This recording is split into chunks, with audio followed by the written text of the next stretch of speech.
décision azui eza vraiment mabe te.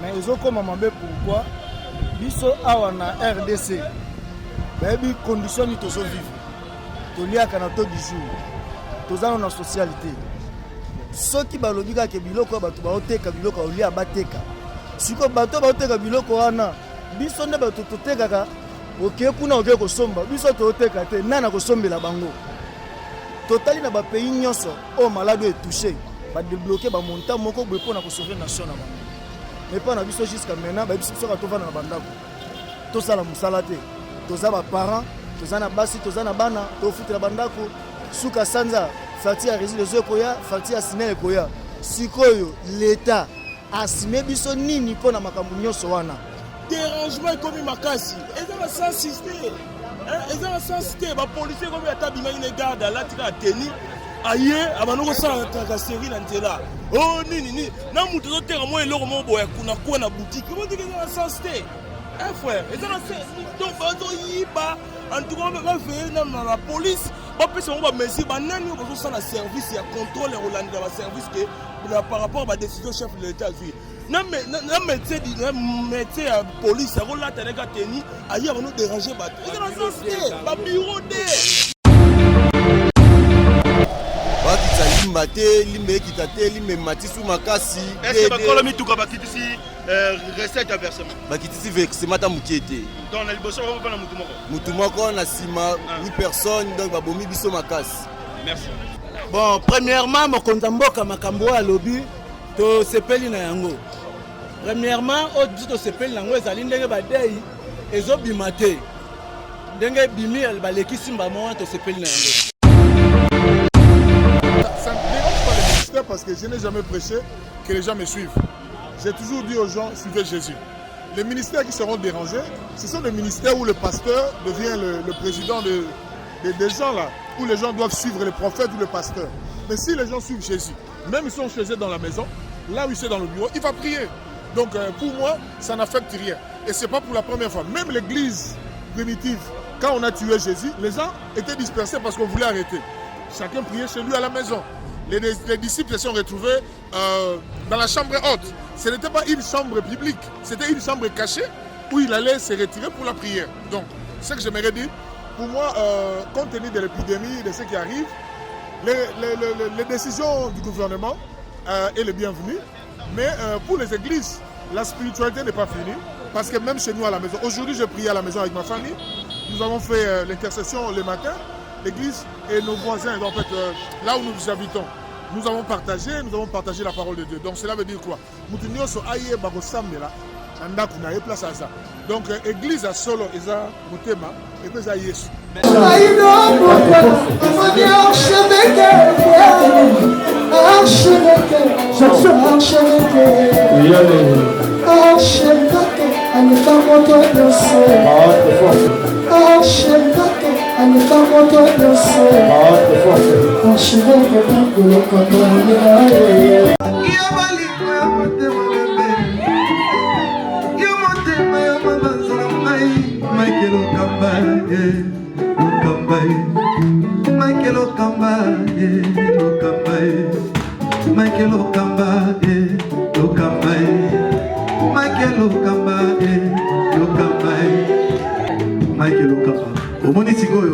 L'artiste, c'est l'improvisation. Na honoré na émission na yo. Africa Elengi TV, votre chaîne, l'incontournable, la star des chaînes.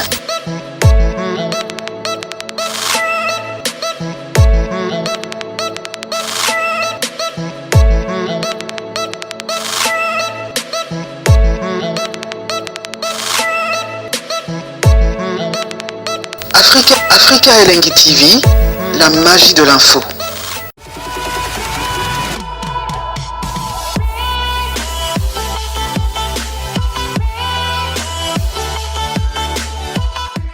Bien, mesdames et messieurs, très chers téléspectateurs, bonjour et merci de nous recevoir chez vous. Nous sommes en plein marché Bayaka, là où le gouverneur de la ville, Jean-Tiningo Bilambaka, a décidé, avec le général Sylvano Kassongo, que les gens qui doivent vendre au sein du marché, les produits alimentaires, Mais les autres, ça ne sert absolument à rien parce que nous sommes en train de traverser une crise qui a touché le monde entier, une crise qui a touché l'humanité. C'est cette pandémie qu'on appelle le coronavirus. Le coronavirus est venu aujourd'hui devant nos portes en République démocratique du Congo. Nous avons déjà des cas par rapport à la pandémie Oyo et affecté le monde entier.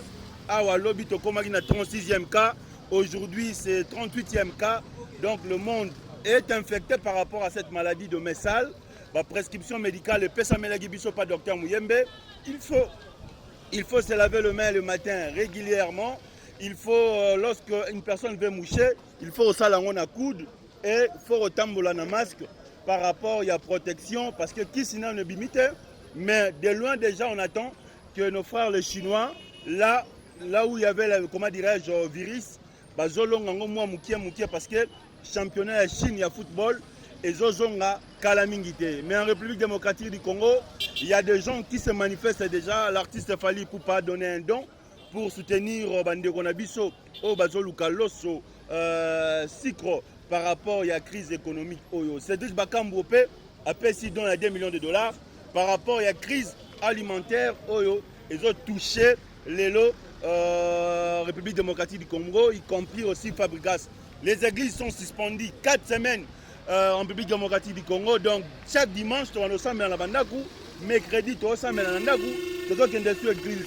Il y a un marché à Bayaka, et pas une activité vraiment, elle a dit, tout le monde a des questions par rapport à Bandeko Nabiso, Vendeur, chaque jour. N'oubliez pas qu'en République démocratique du Congo, tu vivas de jour au jour, et ceux qui ont limité, Bayard a comprendre. Snell comprendre, Régie des yeux comprendre. Quand le marché est vraiment vide. Et ça vraiment vide. Héros, tu es bien Snell et Rénier Bayaka. Parce que tu as allé 9h heure de Kinshasa, tu as allé mardi, tu retournes à bande de questions par rapport à la décision Kondi. Il y a vu le province à Kinshasa, moto est comme Moutoumoko, taxi bis 9 personnes, 10 personnes, et puis Transco, n'en parlons pas. De Blaison Beauté. Décision quoi gouverneur de la ville province de Kinshasa lobi Kakabato Badoteka Blora Roliande Bateka Yozwa Ondene. Bon, décision azui eza vraiment mabete. Mais ils ont comme mabé pourquoi biso awa na RDC. Baby condition ni tozo vivre. Tolia kanato du jour. Tozana na socialité. Ceux qui balobi ka ke biloko bato ba oteka biloko olia bateka. Siko bato ba oteka biloko wana biso nde bato totekaka oke kuna oke kosomba biso toteka te nana kosombela bango po biso tosomba toteka toliaka par jour nana osombela bango dede baprekosa bazweli biso eza mabete eza pona intérêt na biso mais basali yango malamu te pourquoi totali na bapays nyonso o malade etouché badébloqué bamontant moko boye mpona kosauver nation na bango mais mpo na biso jusqu'à maintenant bayebisi biso ka tovanda na bandako tosala mosala te toza ba parents toza na basi toza na bana tofutela bandako suka sanza facture ya régie des eaux koya facture ya Snell koya sikoyo l'état asime biso nini pona makambo nyonso wana pona ba bayer est-ce que bayer ya kondimake ye pe azo vivre ka wana parce que vie na ye ezaka na ndako na ye so ye kondimake suka sanza komi na na vanda na ndako na vanda ofele na pesa mbongo te bonga pe na travailler te. Est-ce qu'on est besoin wenzelelo transport ndenge komi moi pas si boye et zo pénaliser biso eza pas si pina ya makasi puisque les transports ezaki na bien ezaki na passe siko so lingo matana na taxi to bana matana sur 4 personnes et le tikali mi balé na sima moko liboso donc taxi comme 3 personnes moto mutu moko na ba esprit de vie amsu to bana ko finana ya kotelema mais eza lisune wa lelo ko basali grève ba ko sala. Mais tout le monde peut se protéger par rapport à la maladie. Moi, bande, et puis moi, je suis là, je suis bande, parce que il faut somba cash médical. Parce que cash n'est ni on somba on a Dédé, si on va traiter, bateau va infecté. Que ba pesa ki biso moi ba position yo senga ke mso ko senti mal à l'aise ou soit chaleur élevé tout console kende ko s'examiner parce que ceux qui ngana oyo ka bongo na kende ko s'examiner na site nini Très bien. Cela veut dire qu'information jusque-là ne cotive vraiment. Clair. Ouais. Et ça, c'est parce que tout ça, on a site, on va traiter, bateau va infecté, on a couronnat. Très bien. Bonjour, on a habitué aux alliés en direct, aux alliés en plein marché Bayaka. Donc, par rapport, il y a pandémie, Oyo, et tout le monde entier, République démocratique du Congo, c'est le coronavirus. Le coronavirus tue. En Italie, on a enregistré plus de 2500 morts. En France, n'en parlons pas. Bonjour, on a taxibis commis. Taxibis est commis vraiment polélé. Cela veut dire que le transport est zali passé.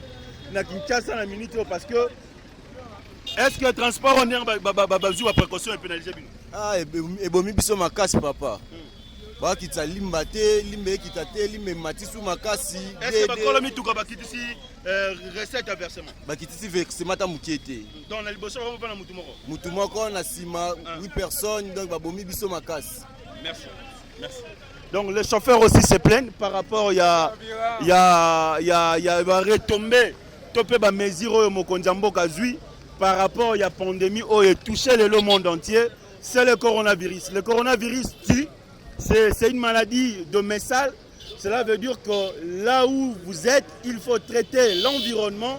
Si l'environnement n'est pas propre, attention avec le coronavirus. Même dans des pays développés, la France est touchée, l'Italie est touchée, les États-Unis d'Amérique aussi est touchée. Nous allons en direct, nous allons marcher Bayaka. Le monde entier est touché par cette pandémie qu'on appelle le coronavirus. Le coronavirus tue. C'est une pandémie qui est venue aujourd'hui bouleverser l'humanité tout entière. La France est touchée, l'Italie est touchée, même les États-Unis d'Amérique sont touchés par cette pandémie qu'on appelle le coronavirus. Le président de la République, Antoine Félix Tshilombo Tshisekedi, a eu des mesures dures par rapport à l'exercice de travail en République démocratique du Congo. Là, nous avons le privilège de recevoir un homme dédié. Comme vous le savez, en République démocratique du Congo, le domaine spirituel est suspendu pendant 4 semaines. Les églises, c'est maintenant là à la maison. Nous avons le privilège de recevoir un homme dédié. L'homme dédié, Shalom. Shalom. On va discuter par rapport aux mesures prises par le chef de l'État. Les églises sont suspendues pendant 4 semaines. Est-ce que cette décision est venue perturber peut-être votre ministre? Donc, on a d'abord gardé 1 mètre de distance. Oui, on respecte. Juste pour respecter ce qui a été dit, les consignes. Bon, ça ne dérange pas le ministère parce que je n'ai jamais prêché que les gens me suivent. J'ai toujours dit aux gens, suivez Jésus. Les ministères qui seront dérangés, ce sont des ministères où le pasteur devient le président des gens là, où les gens doivent suivre le prophète ou le pasteur. Mais si les gens suivent Jésus, même ils sont chez eux dans la maison, là où il est dans le bureau, il va prier. Donc pour moi, ça n'affecte rien. Et ce n'est pas pour la première fois. Même l'église primitive, quand on a tué Jésus, les gens étaient dispersés parce qu'on voulait arrêter. Chacun priait chez lui à la maison. Les disciples se sont retrouvés dans la chambre haute. Ce n'était pas une chambre publique, c'était une chambre cachée où il allait se retirer pour la prière. Donc, ce que j'aimerais dire, pour moi, compte tenu de l'épidémie, de ce qui arrive, les décisions du gouvernement est le bienvenu. Mais pour les églises, la spiritualité n'est pas finie. Parce que même chez nous à la maison, aujourd'hui j'ai prié à la maison avec ma famille. Nous avons fait l'intercession le matin. L'église et nos voisins, en fait, là où nous habitons, nous avons partagé la parole de Dieu. Donc cela veut dire quoi? Donc l'église a solo eza motema et puis ça Yesu. Mais ce que nous sommes en train de voir aujourd'hui, c'est pas normal. Banderona bino mususu na quatre églises, bazo sala ba prière en ligne, bazo soma ba espace na télévision et plus fort encore ba commencer nga ba dim na ba offrande na M-Pesa na Airtel Money. Est-ce que on a péché? Ils ont péché. Mais au moment où le peuple congolais traverse un moment dire comme ça, on voit la population qui ne travaille pas. Est-ce qu'un homme de Dieu peut demander encore l'offrande de dîmes dans les réseaux sociaux? Il y a des principes. Il y a des monde qui ont des principes. Offrande d'autres personnes, dans la Bible, dans le livre Actes, Corneille a zaï païen, a éban zambete. Mais la Bible dit, Nzambe a tinda ange un visiter. Pourquoi? Quand on peut ça, on appelle ça ranababola, peut ça la offrande. Donc, est-ce que l'important c'est offrande na minute oye bien et ça ni tant on peut ça la Bible dit et fungola lola oyo amenasaka Nzambe menacer les dévoreurs malade ko menacer bando ki ba ko menacer satan ko menacer. Est-ce que na minute bando ki ba pembi couvre-feu et ça pour la biso l'église baba ni mais bando ki ba pembi te ba opérer les sciences et les occultistes ils opèrent. Alors le principe est là, quand on donne à Dieu c'est pour glorifier Dieu. D'abord, on peut sans aime t'as raté. Mais nous avons établi ça comme principe pour que nous ayons que nos moutons soient attachés à pas linguer. Donc, le principe, il y a que ça on va dire, nous avons à l'étranger. D'abord, dans l'église, tout ça, offrande na compte et l'église de compte en compte à l'église. Donc, MP ça va bloquer. Ils ont un problème. Ils ont que biso, tous les pays sous-développés, parce que il fallait que le gouvernement à réfléchir. Est-ce qu'on peut dire que cette pandémie à coronavirus, ça fait partie des signes des temps de la fin ou des signes de 666? Effectivement, tokoki ko arrêté en côté pour hier sur le bagi natanga suka bitumbe ozala. D'ailleurs on va dire mboka Congo. Batu bakufa na beni wana. Ba corona rien. Les gens meurent tous les jours. Le peuple qui est affamé, batu bana mbongo te, musale zate, nous le bobono bagate kate, c'est bien. Mais eloko ni bo prévoir pour faire futa bandaka batu. Bale sabana bango. Donc, nous avons dit que nous avons voilà, à que sommes libres aller sans andako. Yo le bien tekate. Bon, tant que yo tekate avant. Bon, c'est qu'on andako. On dit et ça la mesure, il faut passer la faisabilité. Bah les nations diffèrent. Donc on fait une décision en France, tu me bien on a kada kin. Non. Congolais ça va français. Les Français, kuna Macron a dit 70% il salaire. Cela veut dire bateau se retrouver. Kuna bandaka asile meza, bat ba vivre refaire. Hein? L'État fout le ndam, yo fout une dame. Donc et là renforcer ça. Alors, le problème c'est quoi? Même le gouvernement, il faut qu'il réfléchisse. Les décisions prises, ils doivent réfléchir par rapport au SMIC congolais. Tu as un neni, tu vis un neni, tu as un neni. Est-ce que le salaire est allé, social est allé? Non, on va vendre un ndako, on va foutre la raille. Même soldats qui ont foutu dans la cité. N'a-quand bandar est au cocaté. On se comprend. Alors, tant qu'il y a le but que non, il n'y a plus rien. Foutre un salaire, on va faire un ndako. Si on peut dire que quarantaine, tu vas vendre dans le ndako. Mais le problème c'est quoi? Mouton va vendre dans le ndako, il faut, à un loko, on laisse ça vendre. On va vendre dans le ndako, on va vendre kufa pour y aller dans le ndako. Pendant que chez toi, tu as des sacs de riz, et puis on va y aller. Tu comprends? Ça fait déjà une année, 2 ans. On va dire que et puis ça se fait na mutu. Bandimi obiso oteaka, ngana pasteur. Donc et comme on passe, ngamu na comme on a mis na poche mkie na zana on appelle ça. Mais mon dimension on senti qu'il y a un problème. On a pas problème. Alors, on a un problème pour la mboka. Donc et loko est comme yo, et c'est loko réveiller biso. Mais et loko ma casse ça que hier ça se sont. Ya on ote bandimi. Bana nzambe mutu nyoso de sikazali à comprendre que likambo ezali likambo ya kaka mboka te, mais likambo de Yesu a oso. Spiritualité au salema, ba okritis ba opérer, bandoki bazo opérer, oyo so monana. Du ndoki alelo so alingali ya mutu bien et mara coronavirus. Donc à opérer. Donc problème c'est ça ni. Gouvernement na biso bozo to zong sa makanis. Ba biloko bozo ko lingo zwango. J'ai vu en Afrique du Sud pour lancer un annoncement. Lelo na okirimbangu na kota na banque na chambongo pour na mwasi na ngana bana ngai. Mais le gouvernement, si on a dit dans 3 jours, que les gens se préparent. Tu vois? Mais les autres, la mourir, décision, c'est bien. Mais il y a ça, dans 3 jours, tu as décision, comme ça, tu as bilingue. Très bien. Est-ce qu'on doit se préparer pour l'enlèvement par rapport aux circonstances de tout le monde? En tout cas, papa, enlèvement, tu as le côté, tu as un musique. Pour eux, signe, c'est là que c'est 66, les diables. Pour l'église dans le monde entier, presque. Communauté. Mais au moins, on signe à temps. Tout le monde a quarantaine. Mais place Balagi. Quand place Balagi, on a. Ma belle s'effondre. On va faire un naku. On va zindi. Parce qu'il y a corona. On passe. Donc, on comprend. Alors, on signe Zali. Nous avons interpellé Moutounioso. Même mes frères, on va s'appeler Menia. Que Yesu est un mythe. Et il y a un solo. Nimaye, problème est qu'il y a place aux gens. À 5 euros, tu as cigarette.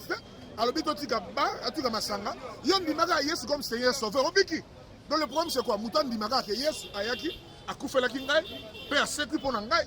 Donc, on a dit que l'objet qu'on a dit, ils ont dépendre de la décision autour de l'objet qu'on a dit, dépend de Yesu. Mais dans la minute, prophétie peut l'obagi boy. Que ba oya on batte la bango. Na Israël, pardon, na Égypte, peuple hébreu, ba esclave. Ba vandi, quand la Égypte va arriver, sera makila bocha na la porte. So bocha makila na la porte. Ange expérimenté ou aroleka. Ange wana. Ako kotate. Mais na obiso ke na bandaku ya ba hébreu, o ba égyptien va vandaki. Ba bika kosa ba hébreu. Pour ange ako kota na ndaku to bon makila. Et c'est de la même manière Nathan eux. Mutu nyoso andimi comme Seigneur sauveur. le sang de Jésus les couvre. Et qu'à cause de la prière, et à cause de la relation, la famille n'a pas de na prié Léon à Tongo, na prié pour la famille, na prié pour l'étranger, na prié. Bambon et Jago Dao, Batubatinda, mais Batuba Bimate. Ça paralyse tout. Et l'on a interpellé Maël Nabiso. Ba pasteur, Toté Abatu Yesu. Toti Karolinga Biso, Toa Raba Vedette, Basta, Batuba Yarasima Nabiso, Balanabiso, Yondo Lekio, Yondo un grand pasteur. Ces choses n'ont jamais existé. Les grands pasteurs, c'est Jésus. Que les gens connaissent Jésus. Na minute, Biso Toté Raba Maï, Toté Raba Huile. Très bien. Je ne condamne pas non plus bateau bazo so ba dim na ba offrande na ba online et ça maël na bango et ça développement et que ça les offrandes doivent être données, les dîmes doivent être payées parce que rien n'est fini jusqu'à ce que Jésus vienne et qu'il nous enlève. Mais on a vu d'autres pasteurs interpellés parce que ça qui va séance à prière dimanche. Bon, le problème c'est quoi? Ces pasteurs là, ils n'ont pas obéi à la loi. Et ça erreur, bon, Zamba Sunga peut-être une information bon makambo sur le boy là ba radio mais information sur dans ça information à radio trottoir ou les gars à lobby mais batunio de bouche en bouche batunio sur bazar dans la télévision dans la radio papa la condition de Kinshasa dans ces choses il faut même gouvernement quand nenga zo l'exaba ba publicité corona wala à sensibiliser par religion j'ai béni Dieu pour le président avait dit que ba pasteur to prier. Mais bah sensibiliser le peuple au gouvernement Foutambo, bah les gars à la télévision, bah encourager le peuple. Et là que ça c'est quoi? Traumatisme. Moutunioso au monde moutunioso à Okufa. Et puis d'abord, hier sur Aïgo Sani, Aïgo Kufat. C'est que lui Zani.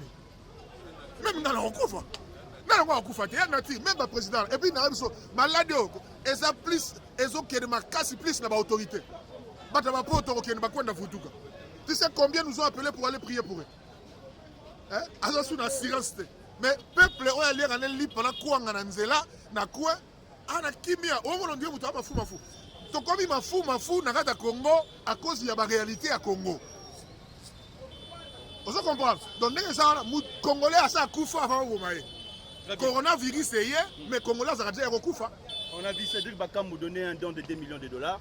Et resuka nango batu wana bayambi wana est-ce que ba yana koto oh non nani et rezonga na et resuka nango kala batu wana ba bayambi merci beaucoup nous avons pas mbola mais batu nyoso bandi make yeso yaki akufi pona biso seki pona biso donc la naka ba principe ezanini 1 mètre de distance sukola maboko à tout moment protéger des condamnés protégés. Et puis c'est laver les mains. Et Jésus-Christ, c'est laver les mains à tout moment. Et Jésus-Christ, c'est la plus grande solution. Très bien. Merci. Le coronavirus est là, une pandémie qui est venue bouleverser l'humanité. L'Italie est touchée, la France est touchée, même les États-Unis d'Amérique est touchés. Le marché sont vides dans le marché Bayaka. Donc nous continuons avec des interviews. Par rapport à la mesure on a vu le marché nous surtout suspendu par rapport à coronavirus. Le coronavirus, c'est une maladie de messal. Donc, place aux alliés, Soukola Maboko, Tikala à distance à 1 mètre, Namuto Yobozanae, c'est protégé et puis laver les mains à tout moment par rapport à cette maladie. Moi, je suis Bote papa. Tu écoutes le marché Bayaka, marché de les vide. Mon conduit à ville pour voir qui ça quoi il s'agit Karabato Badoteka Biloko, Nebaro Bandoteka, Bolobini Niponango. Bon, premièrement, mon Kondamboka Makambo à lobby, to sepeli na yango. Premièrement, au to sepeli na yango ezali ndenge badei ezobimate. Ndenge bimi baleki simba mo to sepeli na yango. Deuxièmement,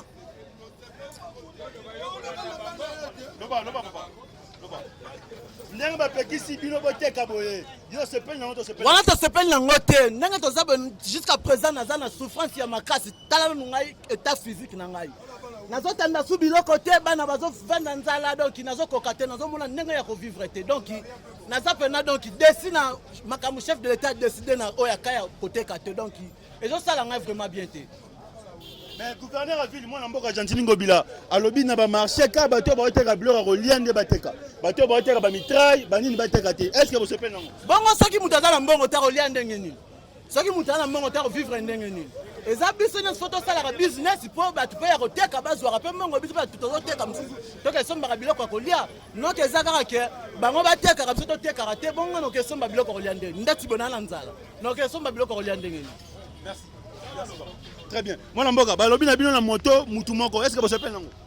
En tout cas, décision on a se peut nango parce que mon malade wana eza malade mo zo bomba. Autant les banda mboka ndenge bato bazo kufa zo sala biso passe. Mais pour la décision wenze en tout cas ils ont sala passe makasi parce que compréhension marambo est comme différent.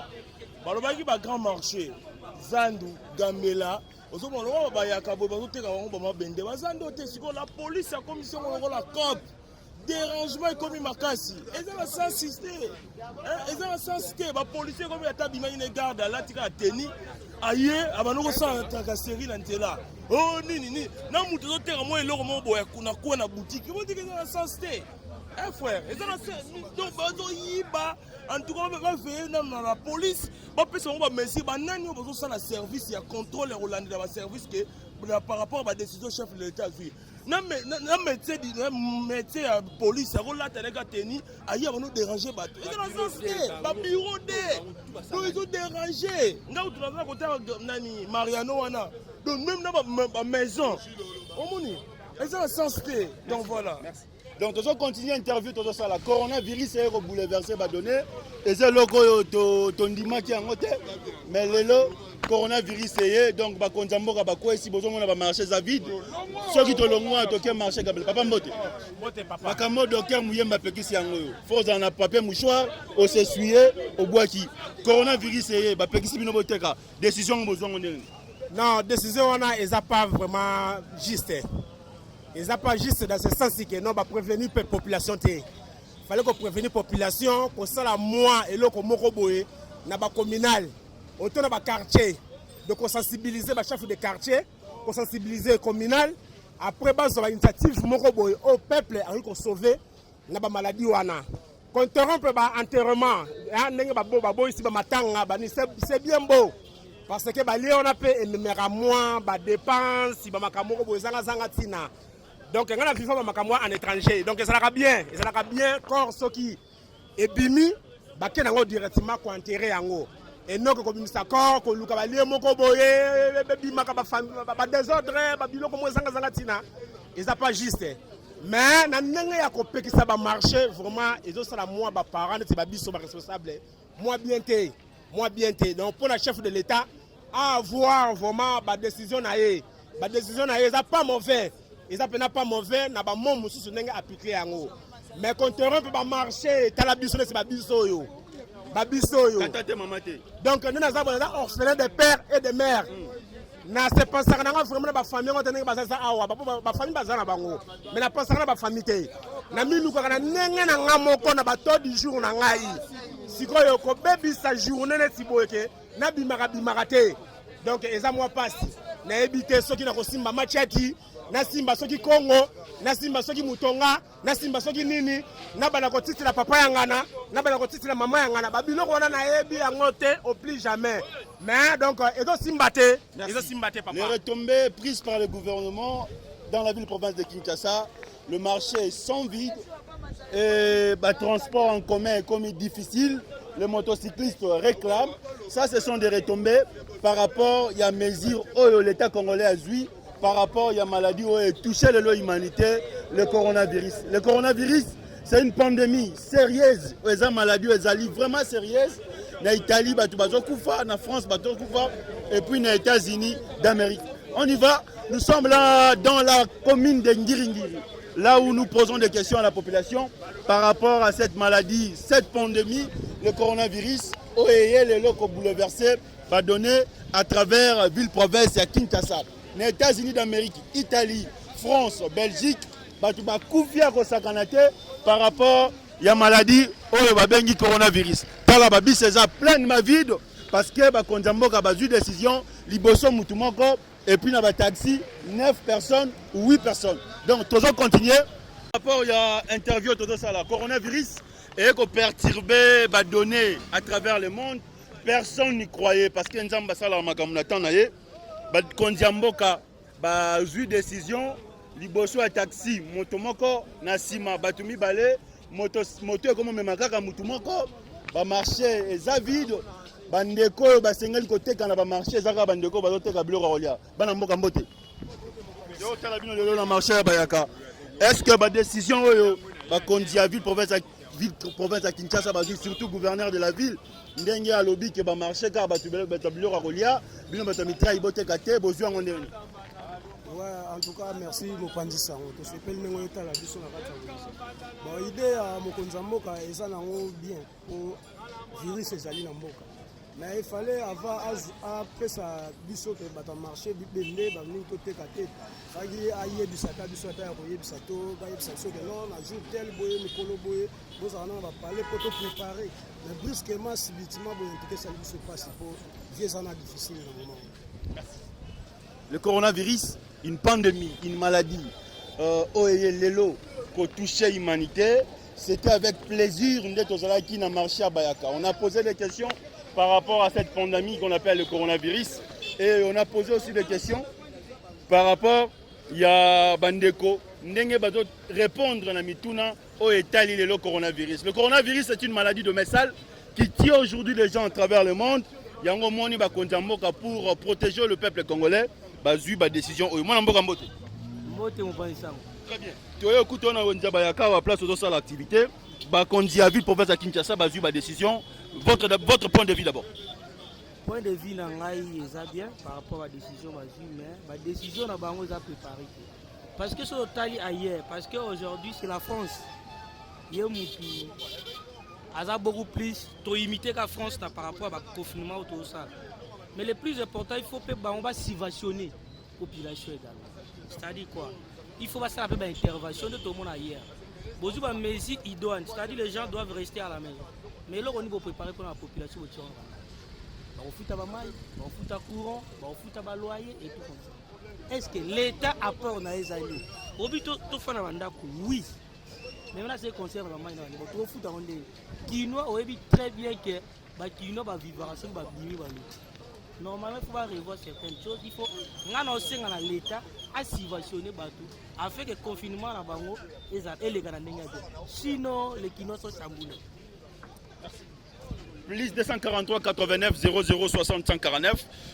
Nous sommes arrivés presque à la fin par rapport à cette interview que nous sommes en train de réaliser en pleine ville de Kinshasa. Nous sommes dans le marché Bayaka, là où vous êtes en train de voir marché Ekenda Sangomon en Ngiringiri. Soko Kenda, au Tirabiso Mouakala, aux en Inde, aux en Suisse, aux en Pologne, Portugal, il y a le coronavirus et quand il peut dans la République démocratique du Congo, la ville province à Kinshasa, Bakondi, il y a vu province à Kinshasa, le gouverneur Jontini Ngobila et Banina président de la République, Bazoua qui va mesure et il y a un gouvernement provincial et pas il va décider qu'il y a un grand marché, en tout cas, il y a un Teka et Zali Bato, Bazo Teka Bilo Arolia. Donc, bateau Teka Bilo Mususu, Baza, nous, comment dirais-je, suspendu momentanément, si ba mesure à Sika et Kokota pour une évolution, il y a maladie Oyo, Ndengezo Kende, Malembe.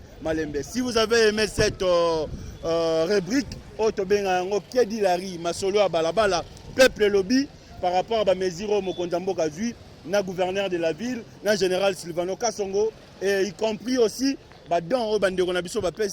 pour soutenir le peuple congolais, Oyo, Azali, Lelo, na souffrance par rapport à la maladie. Il y a un autre senga, na bandeko, ba mesana ko aider batu, ba aider peuple congolais parce que le peuple traverse un moment dur et difficile. Torozon akuna et pas puis moi namboka Peggy Bokele, merveille Mampouya, bako balancer les bichos, extrait. Il y a une interview aujourd'hui, Lelo, la ville province, il y a Kinshasa. Ciao.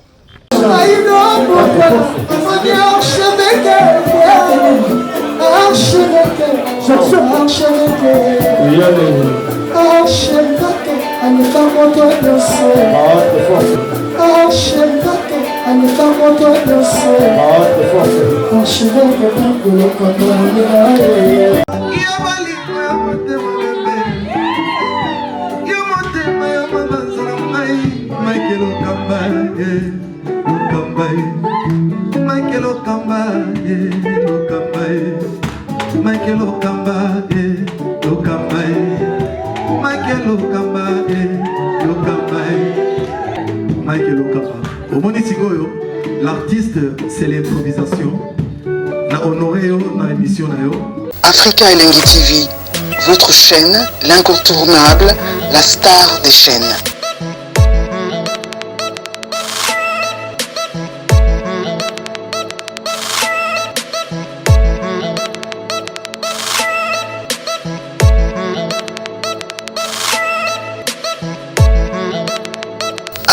Africa Elengi TV, la magie de l'info.